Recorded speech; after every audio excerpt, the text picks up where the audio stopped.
It seemed fitting to start the Self-Propelled magazine reviews with a contraption that looks so weird most people wouldn't dare to try it out. I'm talking about the Halfbike.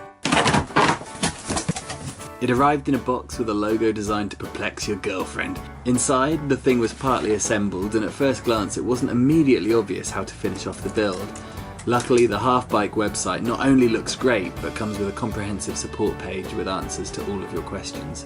Not only that, the Halfbike crew are super good filmmakers, and they've kindly knocked together a video with step-by-step instructions on how to turn a box of parts into a fully fledged crazy machine. The Halfbike is non-motorised transport's answer to the Segway. It looks kinda like a baby penny farthing made love to a tricycle, and then gave birth to the cutest little thing on wheels. As soon as it was ready, I wanted to try it out. The Halfbike feels really solid and well made, but at the same time is easily lifted with one hand. With some apprehension, I wandered up to dry land, trying to visualise how the first ride would go. Here goes nothing. It looks ever so easy on the videos when the pros are riding it, but I figured it wouldn't be quite so simple, especially seeing as you want to intuitively steer using the handlebar. Instead, the spring-loaded rear wheels enable turning using a body weight shift, or in other words, you steer by leaning left or right. It took about 5 or 6 goes to cover 10 metres, and after 10 minutes or so I could just about make it through a full frame without having to put a foot down.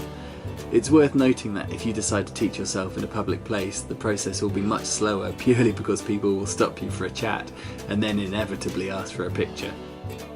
I found that the key was to start with a pedal just forward of the upright position and, much like a kick scooter, then use the standing foot to push off to give it some forward momentum, which you need to take advantage of before the Halfbike slows to a crawl. Like a bicycle, it's easier to keep going when you've got some pace up, so getting your back foot onto the remaining pedal and continuing the rotation of the pedals is key to carrying on. After that, to avoid overweighting on one side during each pedal pushdown, using a combination of opposite lean and then the support of the handlebars will, or at least should, keep you upright. The learning curve is pretty progressive, and after half an hour I was happily covering 30 or 40 metres in a straight line. And once you're at that stage, the fun begins.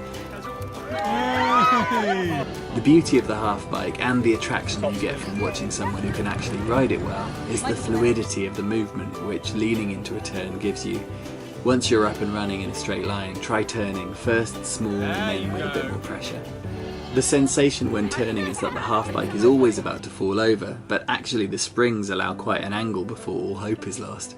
So as you're trying out the limitations of your balance and the Halfbike's turning circle, all the while you have to trust that the small wheels behind you are actually staying on the ground, which almost always they are. Without doubt, the Halfbike is a head turner. I'm informed by its creators that distances of over 80 miles or so have been travelled in a day. But man, that must have been a workout. The only way to reasonably carry gear would be in a small backpack, so I'm not convinced that the Halfbike would be the ideal companion on a long distance journey, but rein in your expectations and you could easily win a competition for the coolest commuter in town. Simply remove 2 screws and the Halfbike's stem folds down easily, meaning a park commute on a train is made simple. And if you want to make more friends, the Halfbike is a brilliant addition to a party in the park. Everyone will want to go, and thankfully, most will get to a stage where they're comfortably riding along after not too long in the non-existent saddle.